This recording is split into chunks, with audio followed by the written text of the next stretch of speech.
I would like to thank the organisers for the invitation. It's been a fantastic meeting, so much engagement. It's really, really been enjoyable. I'm going to talk to you a little bit about the incredible change that we've seen happening in the research landscape. And I think to put that change into context, we need to do a very brief history of science publishing. So publishing was well established by the 1900s, mainly Western researchers. It was low volume, journals were printed, and not a lot really changed for 100 years. Up until 2000, mainly Western researchers dominating the research market. The impact factor was created in the 50s and became established, driven by editors who were looking for higher impact factors for their journals. They were selecting the top 20% of papers that they were being submitted, and sort of the selective journal publishing model dominated. This in turn led to low volume publishing being considered high quality research. And the one change that did happen in 2000 was the birth of non-selective open access journals. And we'll talk a little bit more about those in a minute.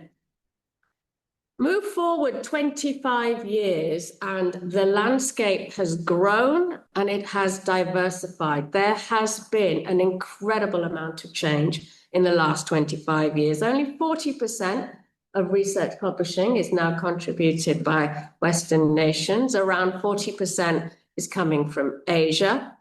There's a huge increase in the number of papers being published. You guys are aware of that, about fourfold. There's an increase in the number of journals, around twofold. There's also been a huge increase in the number of researchers, around threefold. And with this volume, what about the quality of research that is coming into the publishing landscape?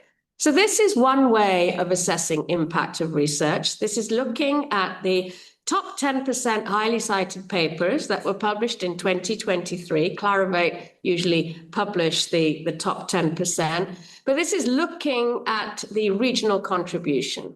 China is now contributing 30% of these highest impact papers. India is third, and the US of A is second. You can see the other countries there.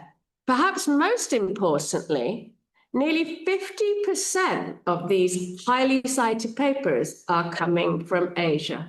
And if you think about how the market's changed, these papers probably weren't around 25 years ago.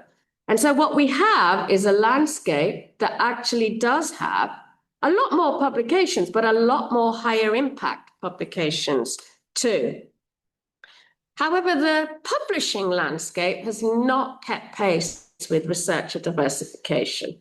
Editorial boards reflect the diversity of the research landscape 20 plus years ago. Most editorial boards are dominated by Western editors.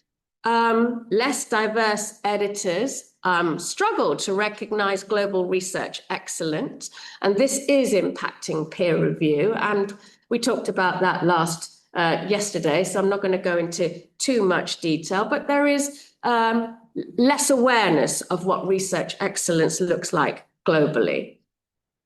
I did talk about the sort of birth of open science and inclusive journals. What has been the impact of these journals? So truly inclusive journals do not consider research significance as a criteria for peer review. Most selective journals will be.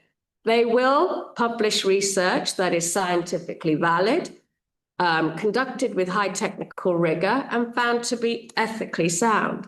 And these journals are incredibly popular, primarily because there's so few of them. About 5% of the journal's market is truly inclusive, and they do tend to be higher volume because of this. But there are many voices in publishing that say high volume publishing is low quality. Is that really true? So this is an analysis. Given all the high impact research out there, I wanted to do a deeper dive into this. So Springer Nature publishes scientific reports and the BMC series, which are inclusive journals. They have higher acceptance rates. They sit in the impact factor range 1 to 5. We compared them with selective journals that are publishing 5 to, if you're lucky, 20% of submissions. Different models here, and we're looking to see what proportion of these papers are part of the top 10% highly cited as defined earlier. This is looking at 2022 data, and what we see is there is at least a similar proportion of these very highly cited papers being published in inclusive journals as well as in the very selective journals. So large volume publishing does not automatically equate to low quality research in today's research landscape. Our scientific community needs are diverse, our societal challenges are global, and as publishers, we need to educate researchers and raise greater awareness to diversify faster. Thank you.